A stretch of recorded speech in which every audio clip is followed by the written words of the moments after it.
Assalamualaikum warahmatullahi wabarakatuh. Perkenalkan, nama saya Wujud Gatra Pamungkas dari kelas M23C13 dengan dosen pengampu Ibu Widya Stuti. Oke, di sini saya akan membahas tentang capital budgeting. Apa sih capital budgeting? Capital budgeting adalah suatu analisis atau evaluasi di mana untuk menentukan apakah proyek yang dijalankan itu layak atau tidak ya teman-teman.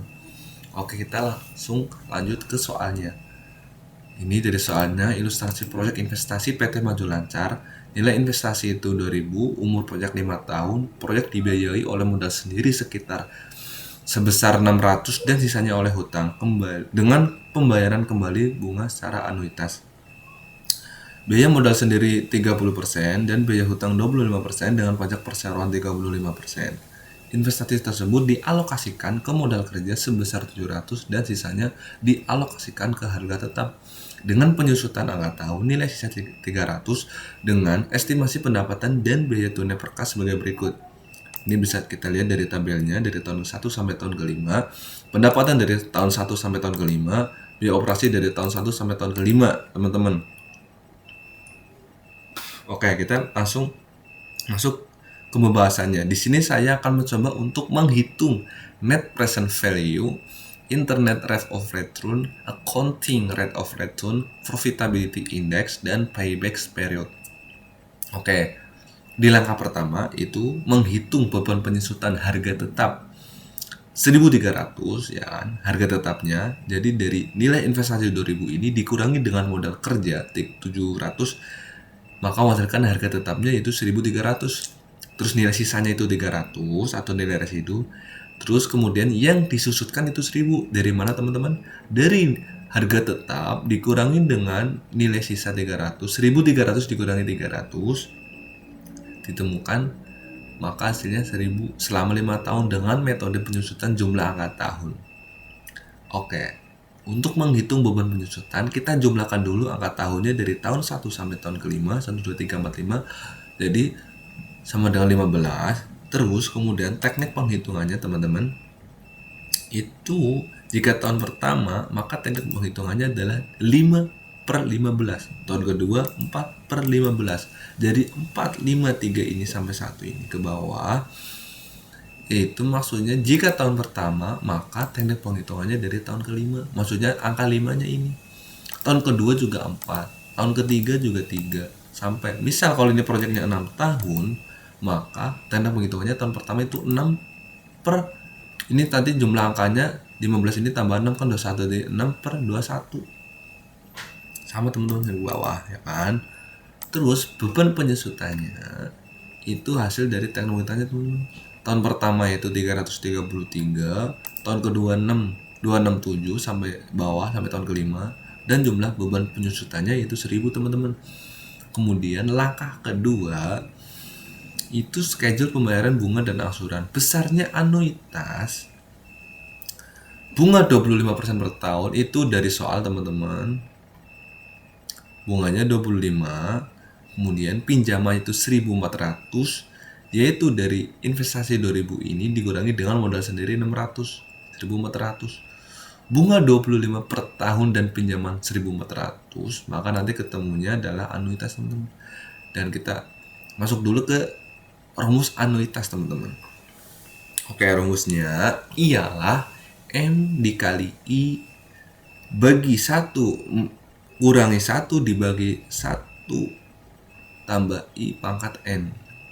Ini juga ada keterangannya. M itu pinjaman, I itu bunga, dan N adalah waktu. N-nya waktu itu kan 5 ya teman-teman. Jadi N-nya tuh 5, bunganya I itu 25, dan pinjamannya itu tadi 1.400. Langsung kita masukkan ke rumus. 1.400 dikali 0,25 dibagi 1 kurangi 1 bagi 1 plus 0,25. Buahnya kan 25%. Kita masuk ke desimalin di 0,25. Dibagi N. N itu waktu 5 tahun.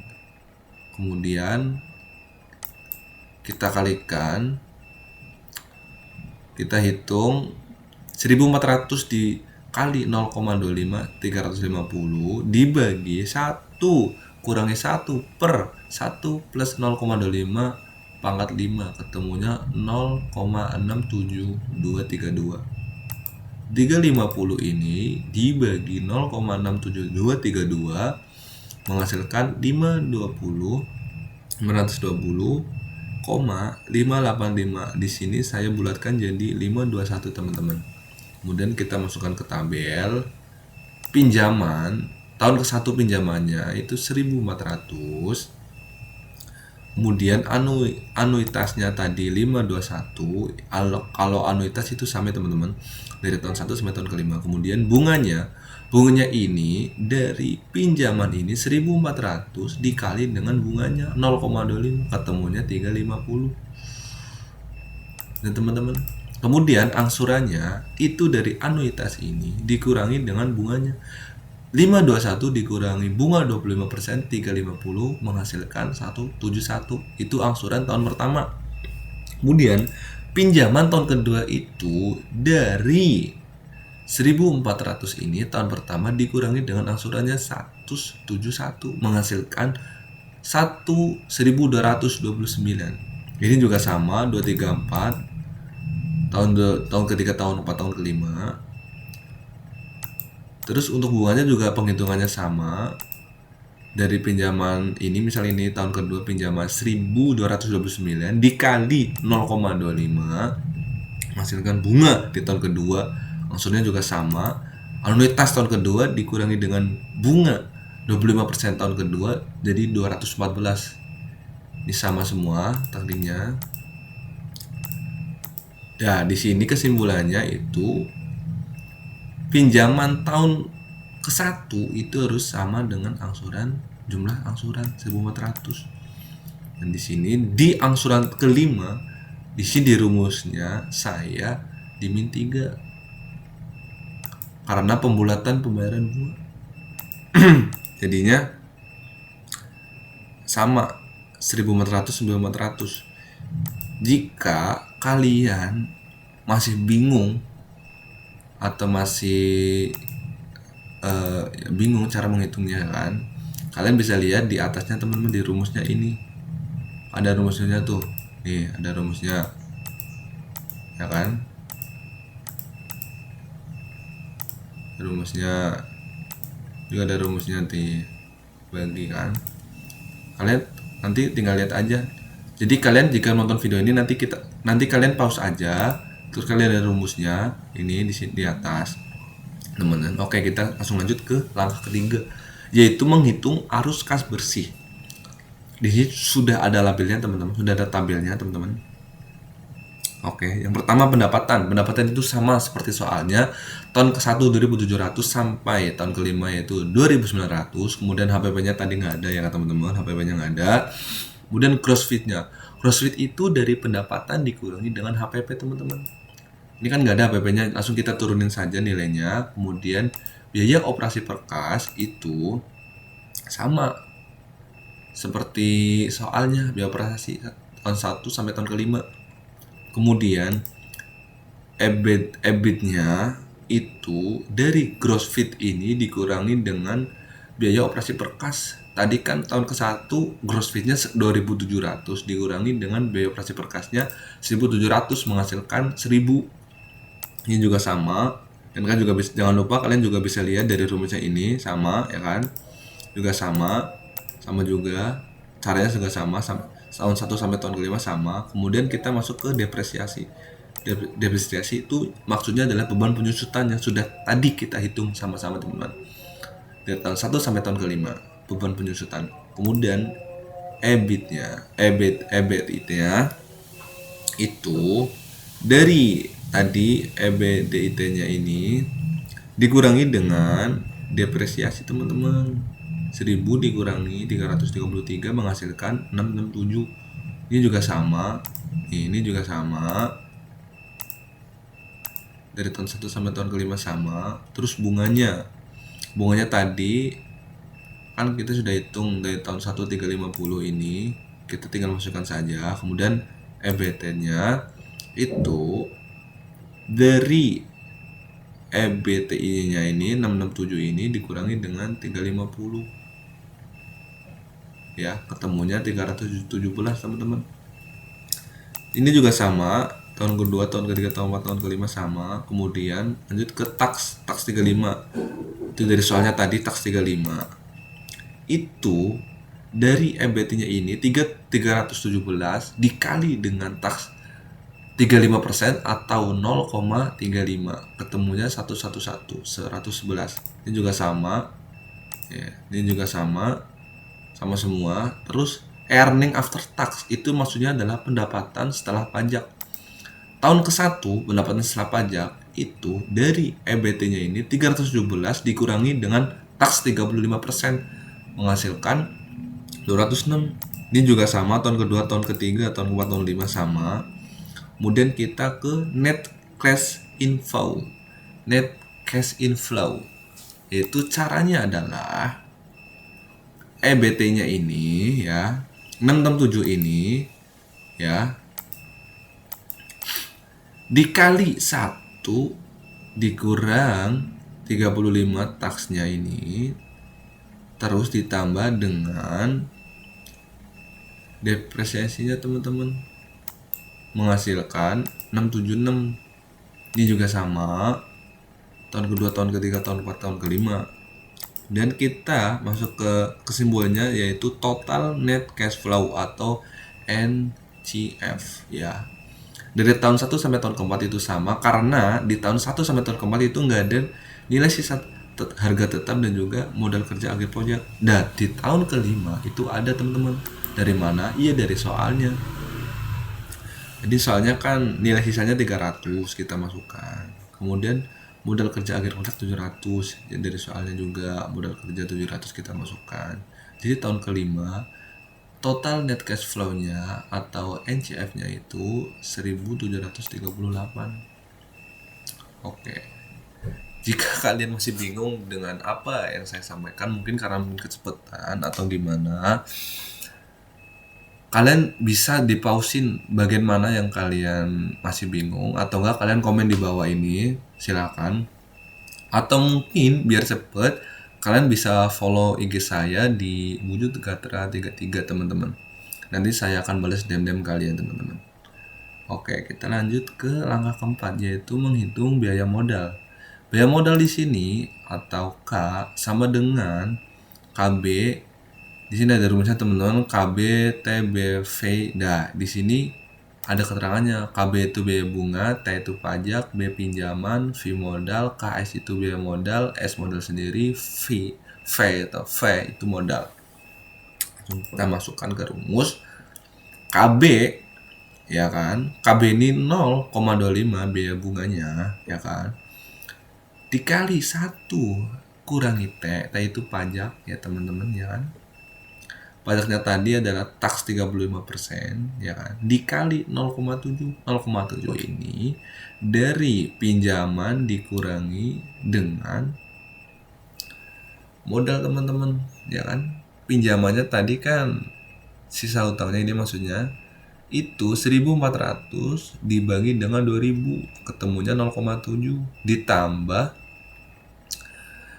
ditambah KS itu mau biaya modalnya ya kan. Biaya modalnya itu biaya modal sendiri itu 30% atau 0,3 dikali dengan S per V. S itu modal sendiri dibagi modal sendirinya itu tadi 600 ya kan, dibagi dengan 2000, ketemunya 0,3. Langsung kita jumlahkan, jadi ketemunya 0,2037 atau kita presentasikan menjadi 20,37% ya kan. Itu adalah biaya modal teman-teman. Kemudian kita masuk ke langkah kelima teman-teman, yaitu menghitung net present value atau NPV. Ini sudah ada tabelnya, bisa kalian lihat semua tabelnya. Haruskan masuk bersih itu maksudnya total net cash flow-nya teman-teman dari tahun 1 sampai tahun kelima. Terus diskon faktor atau biaya modalnya tadi 30,3 20,37%. Nah, cara menghitungnya, diskon faktornya ini, kita harus cari tahu ini dulu teman-teman. Rumus ini dulu, ya kan? Yaitu 1 plus 0,2037. Nah, jika sudah ketemu, kalau tahun kedua itu dipangkatin jumlah atau hasil dari tahun ke-1 ini dipangkatin dari 2, dipangkatin 3, pangkatin 4, pangkatin 5 teman-teman. Nah, ini hasilnya yaitu 1 dibagi ini 1204, ketemunya 0,831. Ini juga sama rumusnya. Nah, nilai tunya ini dari arus kas masuk bersih 767 dikali dengan diskon faktor atau biaya modal 20,37%, 0,831, ketemunya 637. Ini juga sama dari tahun 2 sampai tahun kelima sama. Terus ini totalnya teman-teman, total nilai tunainya adalah 2198. Modal awalnya 2000, jadi maka ditemukan nilai tunai bersihnya itu 198 teman-teman. Dan ini juga ada rumusnya, NPV sama dengan 1/1 plus I pangkat N. Tahun juga sama, tinggal E-nya ini diganti tahun berapa, 2, 3, 4, apa 5 itu kan. Nah, kesimpulannya di sini, proyek layak berdasarkan MPV karena positif teman-teman. Tetapi jika negatif maka tidak layak teman-teman. Langsung kita lanjut ke langkah ke-6. Nah, ini menghitung internal rate of return. Ya kan? Nilai IRR atau internal rate of return itu adalah titik impas investasi di mana nilai tunai arus kas masuk bersih sama dengan nilai tunai investasi. Oleh sebab itu harus dicari diskon rate terlebih dahulu, rate yang dapat menyamakan nilai tunai arus kas masuk bersih dengan nilai investasi melalui trial dan error.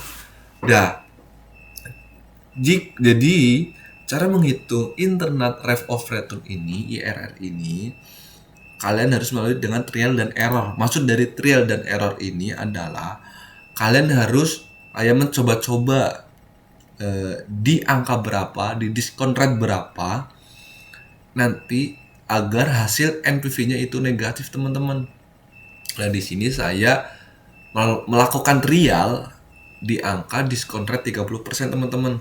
Di sini juga ada tahap perhitungannya adalah bahwa jika nilai tunai bersih atau NPV dari arus kas masuk bersih positif, harus kas masuk bersih dengan diskonto presentasi tertentu agar diperoleh NPV negatif, kemudian dihitung dengan menggunakan model seperti di atas yaitu diskon rate 30 sehingga memperoleh NPV negatif 229.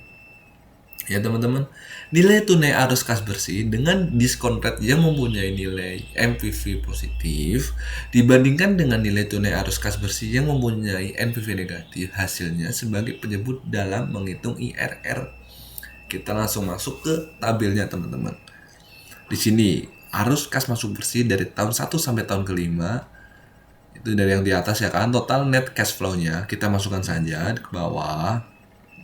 Kemudian kita juga sama, ini caranya sama-sama yang di atas ini, menghitung NPV-nya sama. Ini nanti kalian hitung aja 1 plus diskonnya itu 0,3 ya kan.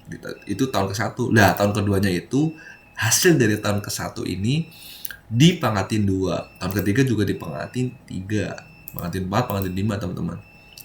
Ini hasilnya yaitu dari 1 dibagi ini 1.300 menghasilkan 0,769.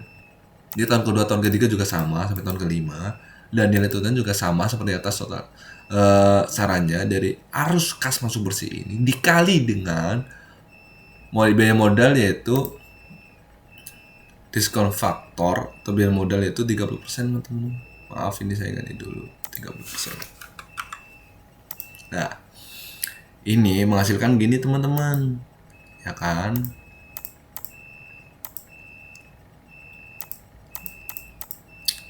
Nah, terus nilai tunai ini kita jumlahkan jadi 1.771 ya kan.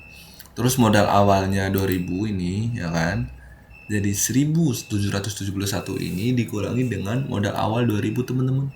Menghasilkan 229.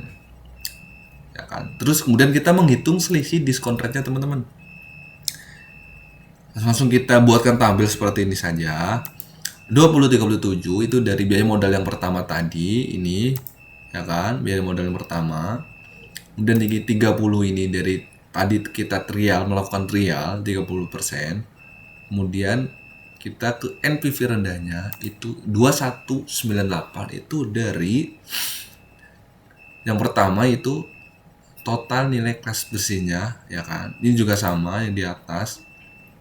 2000-nya itu modal awalnya, ada modal investasinya. Nah, ini itu dari trialnya tadi. Total nilai kas bersihnya 1771.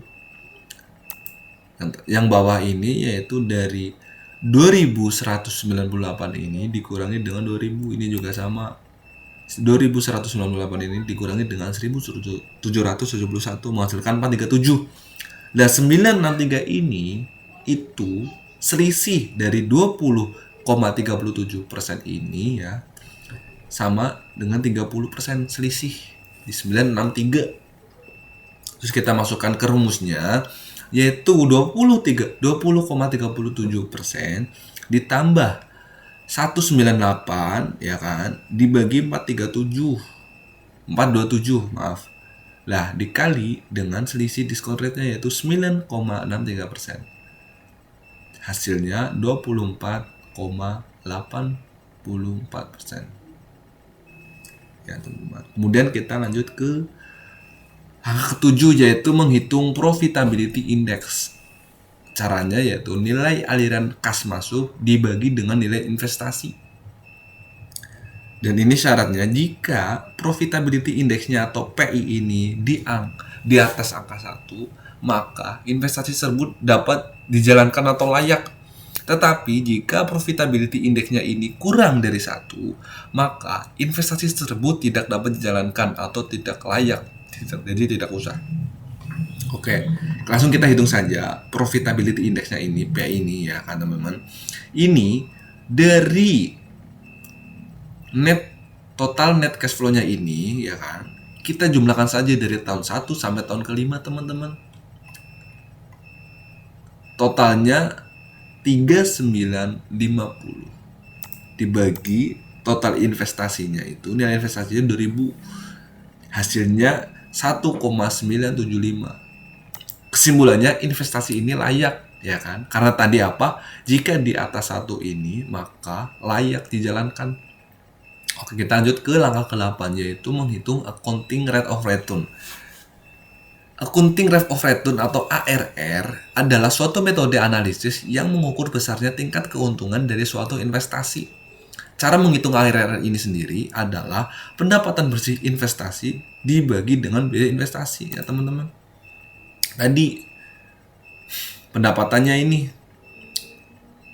earning after tax 206, 277, 100, 183 dan 604. Ini nih yang ada warnanya nih. Kita jumlahkan saja 5 ini dari tahun 1 sampai tahun ke-5. Kemudian kalau sudah dijumlahkan nanti kita bagi dengan angka 5. Karena ini totalnya ada 5. Menghasilkan hasilnya adalah 234. Kemudian kita bagi dengan biaya investasi yaitu 2000. Maka hasilnya 0,117 atau 11,7%. Kesimpulannya investasi ini kurang layak. Karena apa? Karena tadi waktu kita menghitung biaya modal itu kan 20,37%. Nah ini di bawahnya. Maka investasi ini kurang layak teman-teman. Tetapi jika ini hasilnya lebih dari 20,37%, maka ini layak teman-teman. Ya kan? Kemudian kita ke terakhir yaitu langkah 9 yaitu menghitung payback period atau PP. Yaitu pengembalian modal dapat diartikan sebagai pengembalian modal investasi dalam jangka waktu tertentu. Maksudnya adalah di tahun keberapa modal investasi tersebut dapat kembali teman-teman. Ya kan?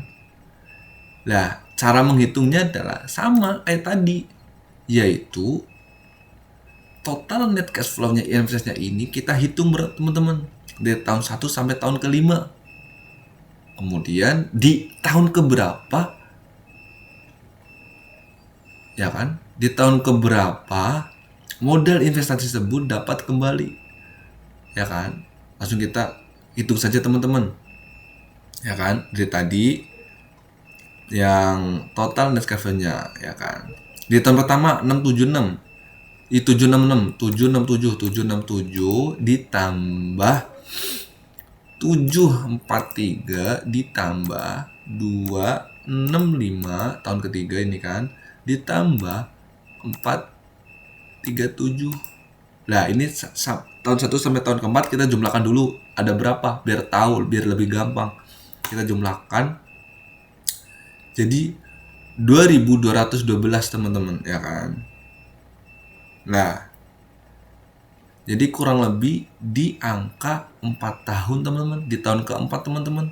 Kira-kira 4 tahun lebih sedikit untuk mencapai angka nilai atau nilai 2000.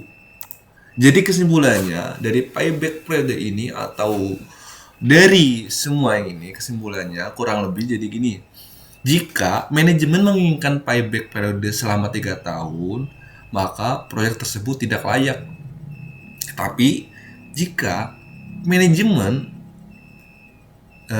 ingin proyek itu layak, maka harus melakukan proyek selama 4 tahun teman-teman. Ini proyek tersebut layak apabila manajemen menginginkan payback periode 4 tahun. Tapi jika manajemen menginginkan payback selama 3 tahun, maka proyek tersebut tidak layak teman-teman. Itu kesimpulan dari tadi, dari pertama ini, kapital ini, dari investasi PT Maju Lancar dari tahun 1 sampai tahun ke-5.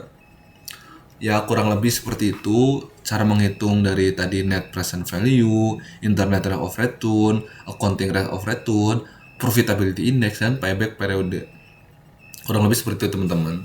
Jadi kita sudahi dulu pembelajaran kita kali ini. Jika apabila apa yang saya katakan itu salah atau mungkin menurut kalian kurang benar atau mungkin kalian ada pendapat lain, silakan kalian komen di bawah ini. Dan jika ada yang masih ingin ditanyakan mengenai capital budgeting ini, kalian silahkan komen di bawah atau enggak kalian bisa follow IG saya di bujut3333 teman-teman. Jadi sekian dari video saya kali ini. Apabila bermanfaat silahkan kalian like, komen, dan share ke teman-teman kalian semua. Semoga apa yang saya sampaikan ini bermanfaat untuk kita semua. Oke teman-teman, saya akhiri dulu. Wassalamualaikum warahmatullahi wabarakatuh. Terima kasih teman-teman, dadah.